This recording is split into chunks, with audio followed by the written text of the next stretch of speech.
Grabar. Muy bien. Como les estaba comentando, en el caso de las planchas de membrana en las empresas mineras, y tuvieron una discusión, o los consideramos como activo o las consideraban como gasto. Y ahí entró este principio contable, porque son importantes, ¿sabes? Definen políticas, muchachos, ¿sabes? Definen políticas empresariales. Entre este principio, materialidad o importancia relativa. Empezaron a comparar el costo. Todos los meses cambiamos, ¿eh? Porque las membranas se tienden a desgastar más con los insumos químicos que ponemos ahí, pues, ¿no? En el pozo de oxidación, ¿no? Por eso se llama pozo de oxidación. Entonces, llegaron a la conclusión, ¿no es cierto?, que le iban a colocar, no sé, bajo este principio de materialidad, material, importancia relativa, ¿listo? Llegaron a la conclusión de que cada vez que compraran, cada vez que adquirieran esas planchas, no sé, de geomembrana, para efectos de los pozos de oxidación, le iban a considerar como gasto, por el principio de materialidad o importancia relativa, ¿no? Y eso quedó pues, como, ¿no es cierto? Ha quedado como política, ¿no es cierto? Como política de registro contable, como política empresarial, ¿no? Como política operacional. Oye, ahora, ese es un ejemplo, ¿no? Y hemos visto otro ejemplo. Por ejemplo, las universidades también. Bueno, ¿sí? Por ejemplo, vamos a ver, en el caso de las universidades, por ejemplo, no registran, muchachos, uno por uno, por ejemplo, las carpetas, ¿no? No lo registran. Una universidad puede tener, por ejemplo, a ver, 8.000, 9.000 estudiantes, ¿no? Entonces, por ende, 9.000, 8.000 o 10.000 o 15.000 carpetas, ¿no? Entonces, las registran por bloque, ¿listo? Por bloque. Las contabilizas en bloque, carpetas, ¿no? Tienen las mismas características, están en bloque. Y las deprecian en bloque, ¿no? ¿Y ahí qué utilizan? El principio de materialidad o importancia relativa. Otro ejemplo, ¿no? Entonces, hay que ver la importancia, la materialidad, es decir, cuánto me cuesta y la importancia en la empresa, ¿no? Para considerarlo, por ejemplo, un activo o un gasto, ¿no? Considerarlo como activo o un gasto, independientemente de la norma tributaria, independientemente de la norma. Estamos hablando de normas netamente contables, ¿listo? Ahora, debemos evaluar la importancia, ahí también, debemos evaluar la importancia o la materialidad que representa una operación o la operación en la compañía, ¿no? Nasta. Es decir, si su reconocimiento de algún modo pueda presentar una distorsión significativa en los estados financieros. ¿Listo? Por ejemplo, en el caso, por ejemplo, como le estaba diciendo, ¿no es cierto? La geomembrana, como tiene un uso continuo, ¿no?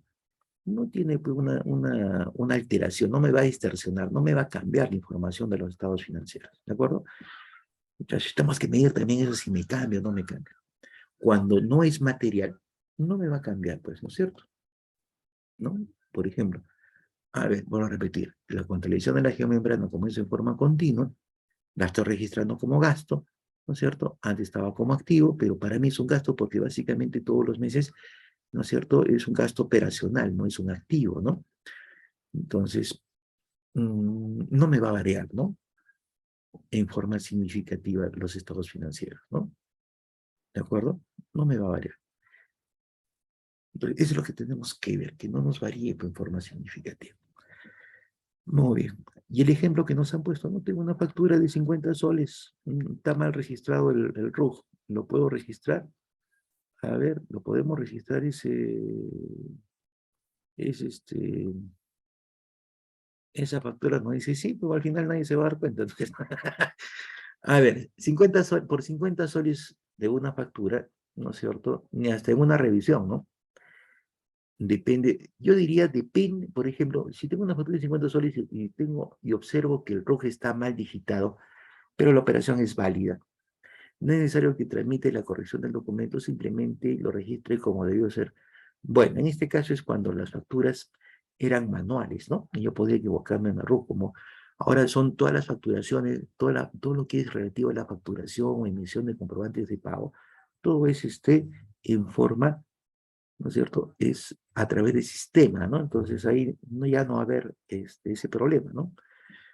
Porque el RUC tiene que ser exactamente al que coincida. Yo no puedo digitar mal el RUC porque ya la máquina no me lo va, el mismo sistema no me lo va a reconocer, ¿no?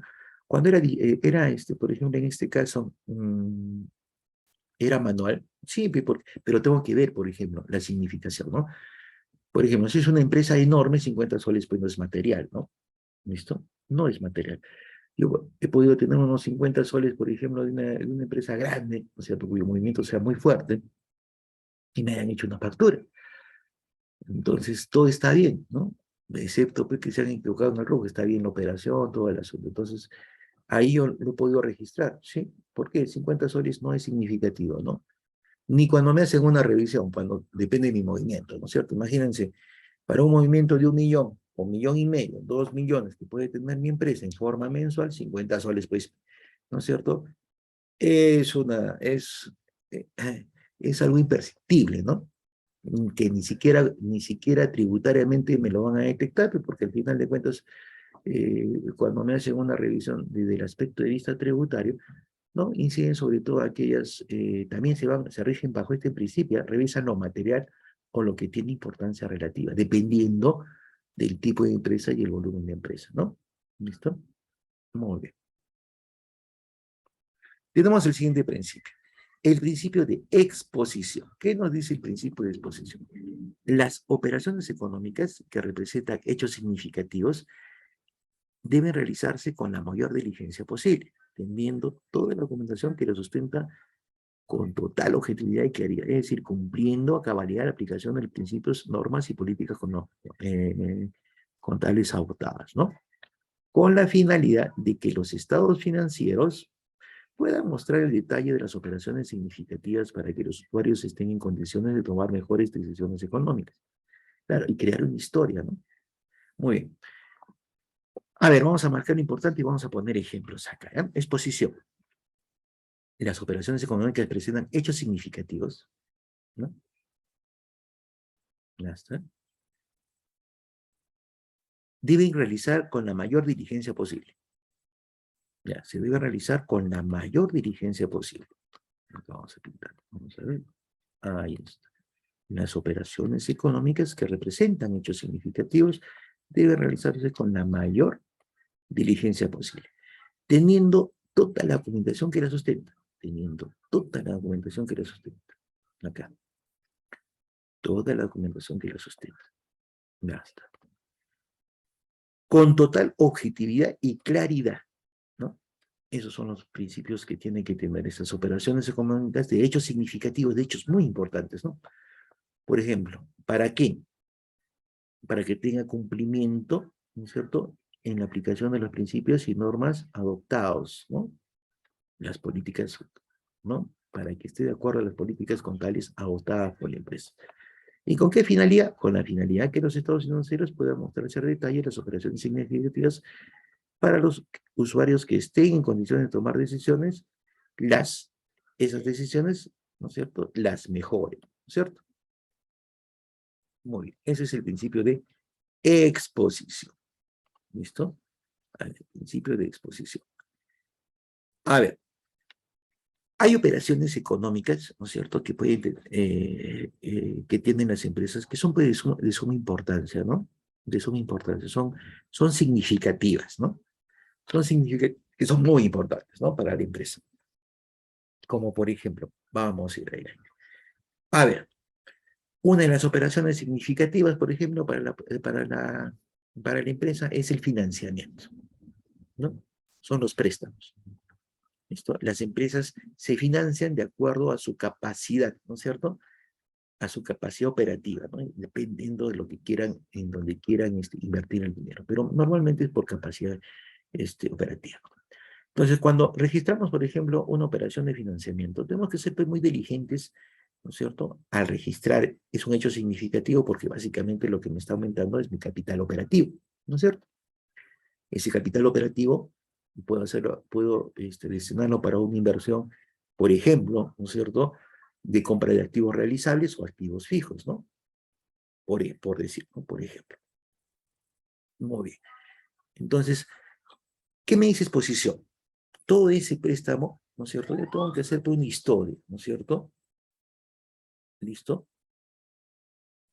Una historia, o sea, guardar toda esa documentación del préstamo, ¿listo? Guardar la documentación del préstamo otorgado. Si ustedes, a ver, en algún momento, en alguna oportunidad, ¿no es cierto? Las empresas guardan pues toda esa información, ¿no? Cuando yo me hago un préstamo, eso forma parte de la historia de la empresa, ¿no es cierto? Financiera, ¿no es cierto? Que es para efectos de endeudamiento, ¿no? Y que esa información, básicamente, ¿no es cierto? Va a estar disponible para volverla a revisar, ¿no es cierto? Más adelante, ¿no es cierto? Nos sirve pues como experiencia, ¿no? Y aparte de eso, para sacar datos de información, las tasas que se ha cobrado, algunos datos, ¿no? Información, nos sirve eso. Entonces, eso es exposición. Ahora, por ejemplo, a ver, vamos a ver. El principio de disposición está muy, muy relativo pues, también a lo que es las notas a los estados financieros, ¿no? La exposición. Tenemos que, son notas aclaratorias, ¿no? ¿Visto? Donde tenemos que llevar, por ejemplo, en el caso, estábamos comentando con la depreciación, ¿no? Entonces, ese monto que tenemos en esa cuenta 39, por ejemplo, ¿no es cierto?, de depreciación, ¿no? Que básicamente va a la 68, ¿no es cierto? 68 a la 39, ¿no? El gasto lo colocamos en el estado de resultados, ¿no? Esa depreciación. Y básicamente la cuenta 39 mete a la cuenta 33. Pero tengo que poner una historia, ¿no es cierto? Tengo que documentar cómo ha sido la depreciación de mis activos. ¿Y para qué es eso? ¿No es cierto? ¿Para qué hacemos todas esas exposiciones, esa documentación? Para sustentar a los interesados del empleo, eh, a los interesados, a los usuarios interesados en la empresa, que pueden ser por los usuarios internos y los usuarios externos. ¿De acuerdo? Dale claridad. ¿Listo? Claridad y objetividad. A ver, objetividad es preciso, ¿no? Estamos aplicando nuestros principios, nuestras políticas, y la claridad le da la exposición, es decir, el documento que sustenta esa política, esa aplicación. ¿De acuerdo? Muy bien. A ver, vámonos a la siguiente. A ver, vámonos a la siguiente. Vamos a ver. Ahí hemos acabado con los principios. ¿De acuerdo? Ahora nos vamos con las normas internacionales de contabilidad. Vamos a ir un poco. A ver, espérense. Ya está. Las NICs, un poquito de historia de las NICs, ¿no? Las normas internacionales de contabilidad NIC son una serie de reglas establecidas por el Comité de Normas Internacionales de Contabilidad creadas con el fin de establecer un estándar en la elaboración y presentación, ¿no?, de los estados financieros de las empresas. Su vigencia, ¿no es cierto?, al menos como dicho nombre, como normas internacionales de contabilidad, es 2001, ¿no? Las normas internacionales de contabilidad, en otras palabras, son un conjunto de reglas que deberán cumplir las compañías para, en primer lugar, asegurar que su información financiera refleje la realidad y, en segundo lugar, que esta realidad se entienda con todo el planeta a nivel global, cada vez más globalizado, ¿no? Entonces, las NICs, que son las normas internacionales de contabilidad, ¿no? Esto también se aplica, ¿no es cierto?, en los estados financieros. Son una serie de reglas, ¿no? Normas, reglas, normas, establecidos por el Comité de Normas Internacionales de Contabilidad. Este es el ente que lo crea, ¿no? El Comité de Normas Internacionales de Contabilidad, ¿no? ¿Y para qué fueron creadas? Fueron creadas, ¿no es cierto? Fueron creadas con el fin de establecer estándares de elaboración de los estados financieros de las empresas. Para eso, ese es el fin de las NICs. Pero a nivel internacional, ¿no? ¿Me dejo entender? Por eso, por ejemplo, si nosotros aplicamos las NICs, ¿listo? Cuando aplicamos las normas internacionales de contabilidad, muchachos, estamos haciendo una contabilidad financiera. Con la aplicación de las NICs, ¿no es cierto?, las contabilidades son similares en todas partes del mundo. Pueden ser comparables también, ¿no es cierto?, en todas partes del mundo. ¿Por qué? Por esto, por estas normas, ¿no? Las normas internacionales de contabilidad. ¿Listo? Yo puedo comparar, por ejemplo, contablemente, desde el punto de vista financiero, ¿no es cierto?, una empresa peruana con una empresa ecuatoriana, ¿no es cierto? Y ver básicamente sus estados financieros. ¿Por qué? Porque nos regimos a través de estos principios, de estas reglas, las normas internacionales de contabilidad. Si una NIC me dice cómo reconocer un activo, ¿no es cierto? O sea, o una mercadería, ¿cuándo se reconoce la mercadería? Eso me indica la NIC. También eso que yo aplico, ¿no es cierto? También lo aplica pues las otras empresas a nivel mundo, donde están estas normas internacionales de contabilidad, ¿no? ¿Listo? No tiene fronteras, ¿de acuerdo? Muy bien. Es cuestión de estandarizar, ¿no? Por efectos del mundo globalizado. Por ejemplo, ¿por qué? A ver, globalización significa que no hay frontera, ¿no es cierto? Desde el punto de vista comercial. Y el comercio, ¿no es cierto? Como tal, genera apenas operaciones comerciales, y las operaciones comerciales, ¿no es cierto?, tienen que registrarse, genera pues la contabilidad, ¿no es cierto? Entonces, si no hay frontera para el, para el comercio internacional, o sea, no hay fronteras, eso es globalización, no hay fronteras para el comercio internacional, tampoco hay fronteras para efectos de lo que son la aplicación de las normas internacionales de contabilidad, ¿no es cierto? Y me puede permitir la comparabilidad, ¿no es cierto? Claro, por supuesto, entre el mismo giro de empresas, ¿no es cierto?, a nivel mundial, ¿no? Ahí puedo ver la rentabilidad, etcétera, ¿no? Y eso es importante, ¿no? ¿De acuerdo? Para efectos también de los usuarios de los estados financieros, ¿no es cierto?, que se apliquen las NICs, porque no solamente son inversionistas locales, pueden ser inversionistas extranjeros, ¿no es cierto?, los que vienen, los interesados, por ejemplo, en información financiera, ¿no es cierto? Y al tener las mismas normas, al tener las mismas reglas de aplicación, como son las NICs, ¿no es cierto?, nos permite, por ejemplo, tener un conocimiento mucho mayor, ¿no es cierto?, de la una mayor comprensión de la operatividad de empresa, ¿no? Muy bien. A ver, acá, las NICs, las normas internacionales de contabilidad, en otras palabras, son un conjunto de reglas, de hecho, que cumplirán las compañías o las empresas, compañías son empresas, en primer lugar, para asegurar que su información financiera refleje la realidad en un mundo globalizado. Y vuelvo a repetir, acá estamos. La contabilidad tiene esa función de acuerdo a las normas internacionales. ¿Qué me dicen las normas internacionales de contabilidad? Que la contabilidad, ¿no es cierto?, a través de su estado financiero, a través de sus reportes, tiene que expresar la realidad de la empresa. ¿De acuerdo? Tiene que empezar la realidad de la empresa. Entonces, y en segundo lugar, esa realidad, porque tiene el mismo esquema, miren, de acuerdo a la CNIC, por ejemplo, la estructura del estado financiero, activo, pasivo, patrimonio, eso me indica la CNIC, ¿no es cierto? Es presentación de los estados financieros. Cuando hacemos, por ejemplo, nuestro estado de situación financiera, vuelvo a repetir, lo dividimos en activo, ¿no es cierto? El activo, a su vez, en activo corriente, activo no corriente. Después tenemos el pasivo, pasivo corriente y pasivo no corriente. Después el patrimonio, es una estructura universal, ¿no? No solamente esa estructura está acá en el país, está ¿no es cierto?, en diferentes países, ¿no es cierto? ¿Listo? Podemos tener en algún punto, donde nos podemos dividir en las cuentas, pero, ¿no es cierto? Por ejemplo, en las partidas nada más, pero tiene la misma función, pues son partidas de activo, lo que no va a cambiar es el activo, ¿no?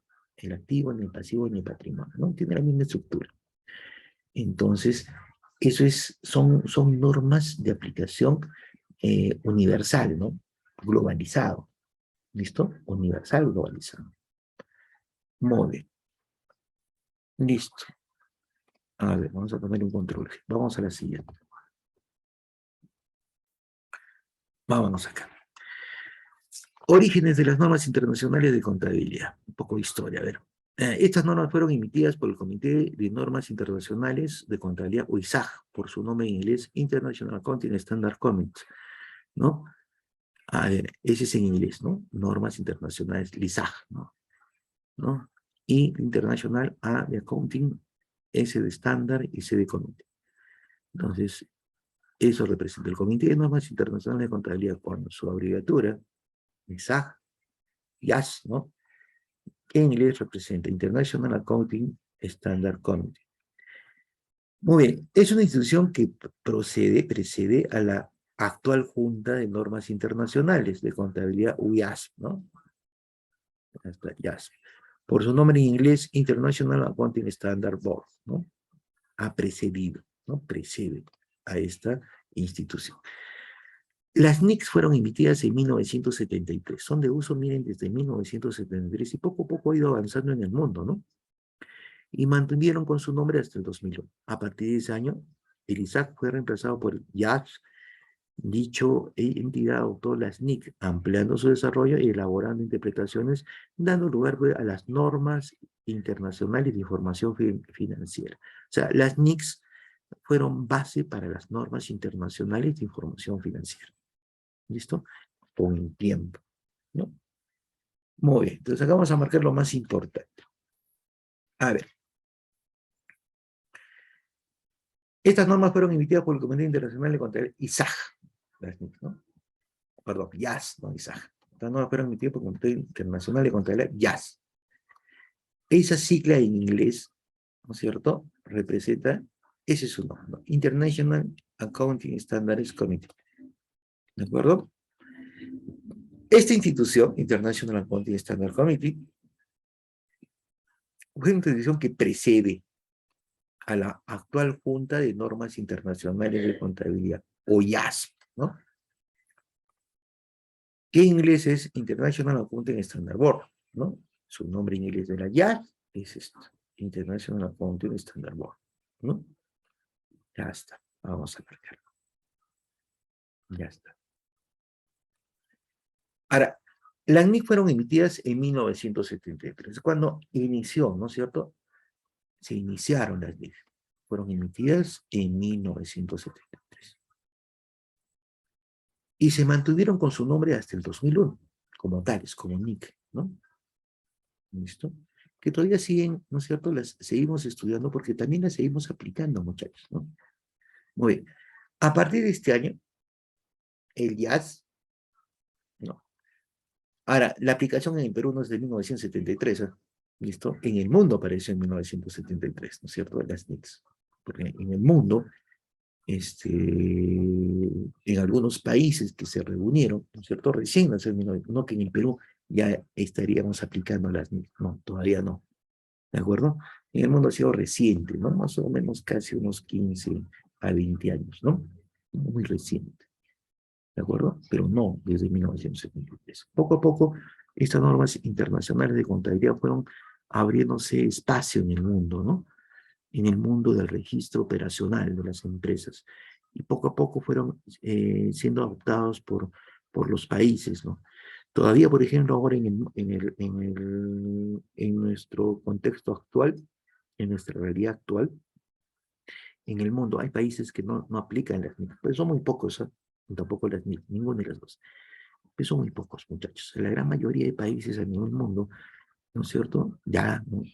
Ha abarcado de tal manera, con ayuda de ese término que es la globalización, ha abarcado de tal manera que su uso o su aceptación es mayoritariamente mundial, ¿no? Global.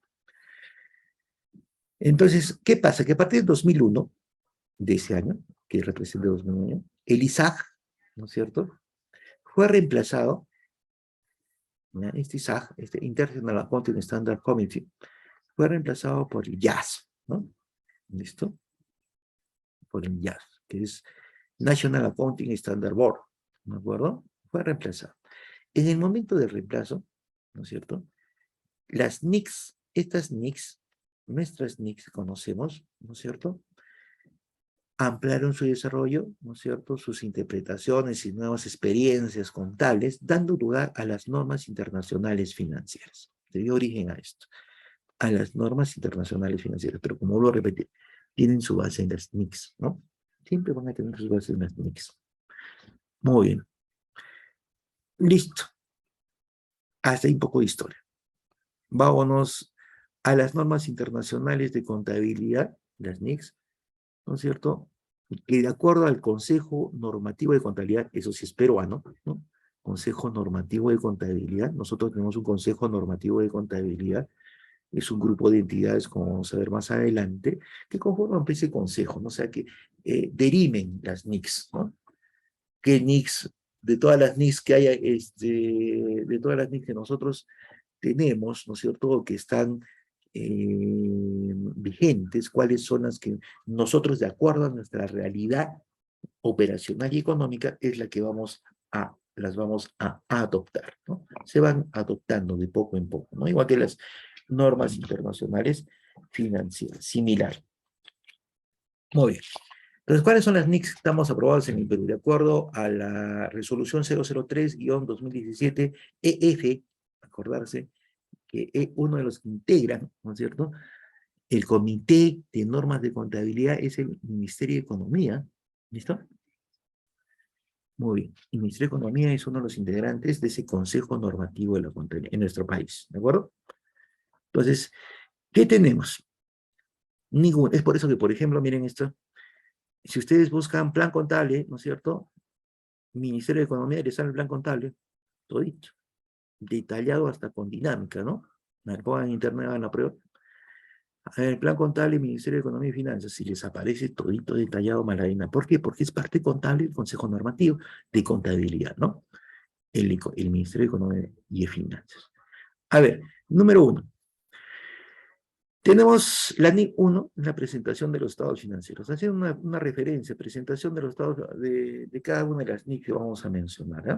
Un resumen de qué se trata. La presentación de los estados financieros, por ejemplo, es cómo presento pues, los estados financieros, ¿no?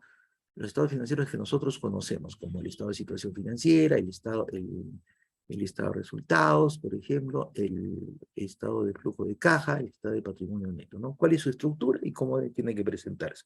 Eso me indica esa norma internacional de contabilidad, ¿no? Es para todos los países, ¿no? La estructura, cómo debe estar estructurado. Muy bien. NIC 2, inventarios. Los inventarios. Primero, ¿a qué se considera inventarios? ¿No es cierto? Es lo que me marca la NIC 2. ¿Qué gastos posteriores al costo original del inventario deben formar parte del costo? Eso me indica PELANIC 2, y ese es un tratamiento a nivel internacional. Por ejemplo, a ver, un ejemplito. A ver, ¿cuál es el costo? Mi primer costo, por ejemplo, ¿no es cierto? En el caso de los inventarios, ¿no es cierto? A ver, el costo de compra. Y los costos posteriores, por ejemplo, es el traslado, el transporte, ¿no? O el seguro, son costos posteriores, ¿no? El seguro de la mercadería va a llevar. Eso me dice la NIC 2. Tengo que identificar. ¿Qué son inventarios, por ejemplo? ¿Qué me dice la NIC 2? A ver, de acuerdo a ¿para qué se destinan ¿no? ¿Para qué se destinan los inventarios que compro? Por el destino, para la venta, ¿no es cierto? Para la transformación, ¿no es cierto? Eso me dice la NIC 2. Para transformarlos, etcétera, ¿no es cierto? Muy bien, o para su presentación, ¿no? Y ahí interviene pues, lo que nosotros conocemos, las mercaderías, las materias primas, suministros diversos, envases y embalajes, etcétera, ¿no? Pero de ahí sacamos esa información, la estamos sacando de esa norma internacional. La NIC 7, estado de flujo de efectivo, nos trata de flujo de efectivo, ¿no es cierto? A ver, en el estado de flujo de efectivo, ¿cómo debemos armar el estado de flujo de efectivo, no? ¿Cómo debe ser su presentación? ¿En qué tipo de actividades debemos de separar ese flujo de efectivos? Operación, inversión y financiamiento, ¿no? ¿Y de qué se trata el flujo de efectivo? También me lo indica en la NIC, ¿no? Es básicamente para ver, ¿no es cierto? A ver, en resumen y sencillo, ¿no? ¿De dónde viene el dinero? ¿No es cierto? ¿De dónde proviene el dinero? ¿Y cómo invierto ese dinero? ¿No? ¿De qué tipo de actividad proviene ese dinero? Puede ser actividad de operación, inversión y financiamiento. ¿Y cómo lo invierto? ¿En una actividad de operación? ¿En una actividad de inversión? ¿O en una actividad de financiamiento? ¿No? Eso nos explica la NEXIT. Por ejemplo, a ver, un cachito. ¿Cómo proviene el ingreso? Actividades de operación. Venta de los productos, ¿no? Es una actividad de operación. Operación es algo que tiene continuidad en la empresa, ¿no es cierto? Y las ventas de los productos, venta de las mercaderías es continua todos los meses. Ese ingreso proviene por una actividad de operación. A ver, egreso de operación, las compras de mercadería, ¿no es cierto? Todos los meses compramos mercadería, hay un egreso de operación, una salida de dinero por operación. Eso me puede el estado de flujo efectivo, ¿no? Así, eso me dice la estructura, ¿no? Esa NIC. Dos, a ver, ingresos, por ejemplo, de financiamiento. Cuando nos hacemos un préstamo, nos estamos financiando, ingresa cuando el banco me abona, pues, ¿no es cierto? Me da el dinero para podernos financiar, ¿no es cierto? Egresos de financiamiento, cuando pagamos pues las cuotas, chicos, ¿no? Pagamos las cuotas, pagamos los intereses, son egresos de financiamiento. Y eso también me lo dice la NIC 7, ¿no? Por eso se considera ingresos de financiamiento. A ver, por ejemplo, inversión, ingresos de inversión. Por ejemplo, ¿no? Cuando, a ver, ingresos de inversión, a ver, vamos a ver. ¿Por qué puede ingresar dinero a la empresa por efectos de inversión? A ver, cuando tenemos acciones, ¿no? De otras empresas. Y básicamente recibimos las utilidades de esas empresas, un ingreso de inversión. Un ingreso de inversión puede ser, por ejemplo, la misma compra de esas acciones, ¿no es cierto? Compra de acciones de otras empresas. O compra, por ejemplo, inversión, ¿eh? Algo que me dé, que me fluya, ¿no? Después, ¿no? Eso también me lo dice la NIC 7, ¿no? Vamos a marcarlas para ver que ya hemos dado ejemplos hasta ahí. Hasta ahí. Vamos a poner en azulito. Igual acá. Ya está. Muy bien. A ver, otra NIC. Políticas contables, cambio en estimaciones contables y errores. Eso me dice la NIC 8. Nosotros nos podemos equivocar, ¿no? En resumen, nos podemos equivocar contablemente en el registro de una operación y la debemos que corregir, ¿no? Esa operación que hemos hecho mal. Entonces, somos seres humanos y somos susceptibles a equivocarnos, ¿no es cierto? ¿Listo? Como seres humanos podemos registrar una operación de forma equivocada. Me doy cuenta, ¿ahora qué hago? ¿Cómo la corrijo? Acá me da la norma, ¿no? Esta NIC 8, políticas contables y cambios en las estimaciones contables y errores. Me dice, ¿cómo? A ver, ¿cómo yo puedo, a ver, ese error rectificarlo, ¿no?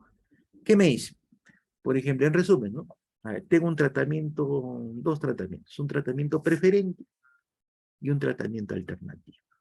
A ver, por ejemplo, cuando el error, ¿no es cierto?, es del año, ¿sí?, lo cometo en el año y lo rectifico en el año, entonces no hay problema porque puede ser a través de un extorno, ¿no es cierto?, o contabilizar el gasto en forma normal, ¿no es cierto?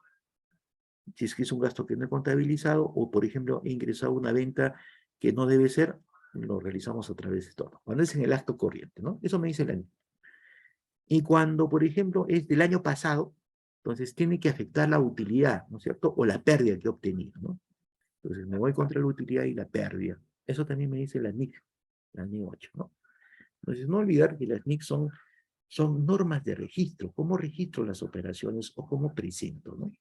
Acá ya, por ejemplo, esta es la de presentación. Acá es reconocimiento y registro, ¿no? Acá también es presentación, ¿no? Muy bien. A ver, vamos a ver una más. La NIC 10. ¿De qué se trata la NIC 10? Hechos ocurridos después del periodo, ¿no? O sea, una vez que ha acabado la información, presento el balance, ¿no es cierto? A ver, ¿cómo se informa? Hechos ocurridos después del periodo sobre el que se informa. A ver, ¿cómo debo registrar aquello que involucra no solamente un periodo contable, ¿no? Un periodo de información, sino varios periodos, como por ejemplo, normalmente acá, por ejemplo, tenemos, a ver, un ejemplo, tratamiento de los préstamos, ¿no?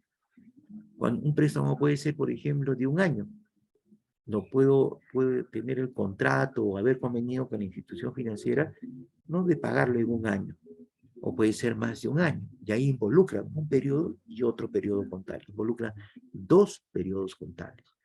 Entonces, en ese caso, cuando involucra dos periodos contables, ahí está Planic 10, ¿no es cierto? Me indica qué hacer, ¿no? Los hechos ocurridos después del periodo sobre el que se informa. Muy bien. A ver, NIC 12. Esta es NIC 12. Impuestos sobre las ganancias. Es el tratamiento del impuesto a la renta, muchachos. No solamente de nosotros, a nivel mundial, ¿no? Pero es cómo debemos contabilizar y cuál es el tratamiento que debemos seguir para efectos de contabilizar eso, el impuesto a la renta. El impuesto sobre las ganancias es el impuesto a la renta, ¿no? El anual me refiero, ¿no? El anual. Y también pues, tiene, ahí por ejemplo en el impuesto sobre las ganancias, de ahí salen pues las adiciones y deducciones, ¿no? de la aplicación de esa norma salen adiciones y deducciones. Cuando nosotros hacemos los estados financieros, hay gastos que no son reconocidos por la SUNAT, que contablemente los hemos hecho, resumen, ¿no? Que contablemente los hemos hecho, ¿no es cierto? Porque han ocurrido contablemente, ¿no? Yo tengo que ser fiel en el registro. Entonces, como no son reconocidos por el efecto tributario, por ejemplo, en nuestro caso la SUNAT, las reparamos, las adicionamos. Ese importe, al final de mi utilidad, vuelvo a sumar ese gasto que no es admitido por la SUNAT. ¿No es cierto? Ya está. Y deducciones. Por ejemplo, ¿no? Yo puedo deducir, ¿no es cierto? Gastos que son permitidos y que no los he hecho durante mi contabilidad, por ejemplo, ¿no? De ahí sale toda esa normatividad de cómo yo, a ver, tengo que registrar y por último determinar, pues, el impuesto sobre las ganancias que representa el impuesto a la renta, nace de la NIC 12, ¿no es cierto? Nace de la NIC 12. Ahí está todo lo relativo. A ver, tenemos el siguiente. NIC 16, propiedad, planta y equipo. ¿Qué me dice propiedad, planta y equipo? ¿No? Por ejemplo, en resumen, esa NIC, la norma de intervención de contabilidad. ¿Cuándo reconozco al activo? ¿Cuándo se reconoce un activo? ¿No es cierto? Normalmente, pues eso me indica la NIC, normalmente se reconoce el activo cuando no fluya, ¿no es cierto? Beneficios económicos en el futuro, ¿no? Cuando me den beneficios económicos en el futuro, ¿no es cierto? Cuando, por ejemplo, se compra para mantenerlo por mínimo más pues, de un año, ¿no es cierto? ¿Listo? Y que me fluya, que me dé, que me permita, que me ayude a tener mayor fluctuación económica o beneficio económico. ¿De acuerdo? Ahí reconocemos un activo. ¿Listo? Muy bien, ese es un activo. Cuando me dura más de un año, lo tengo más de un año en la empresa, ¿no es cierto? Y básicamente me ayuda a producir para generar mayor utilidad, lo que en resumen me dice pues la ley, ¿no es cierto? También me dice a qué costo lo voy a reconocer, el costo inicial y también tiene costos posteriores, pues, ¿no es cierto? Costo inicial siempre va a ser la compra y los costos posteriores, el traslado, ¿no es cierto? Las reparaciones, lo que fue, las instalaciones, lo que fuera, ¿no? Muy bien. Listo. Y está especificado en la NIC 16. ¿Mm? Muy bien. La NIC 19. Vamos a ver. NIC 19. Beneficios de los empleados, ¿no? Los beneficios de los empleados, muchachos. A ver, ¿qué ven? Eso está tratado en la NIC 19, ¿no? ¿Qué beneficios tienen los empleados? No sé, de acuerdo, no sé, todo cada país. Por ejemplo, los derechos que tienen los empleados, ¿no es cierto? El personal, en realidad, ¿no? Son beneficios empleados no solamente a la remuneración, tienen derecho como beneficios sociales, ¿no? Las CTS, gratificaciones, gratificaciones. ¿Cómo lo debo reconocer? ¿No? ¿Cómo lo debo reconocer? ¿Cómo lo debo provisionar? Y por último, reconocer esos beneficios. Todo eso está en la NIC 19. ¿Listo? Muy bien, muchachos. Ahí vamos a quedarnos, se nos va a ir. ¿Listo? Les voy a enviar a ver los videos apenas los tengan, que será pues mañana. Ya está. Y nos vemos el día viernes, ¿no? A ver, día viernes, no es día viernes. Sí, es día viernes, ¿no? Nos vemos el día viernes a la misma hora. Muy bien, cuídense, chicos.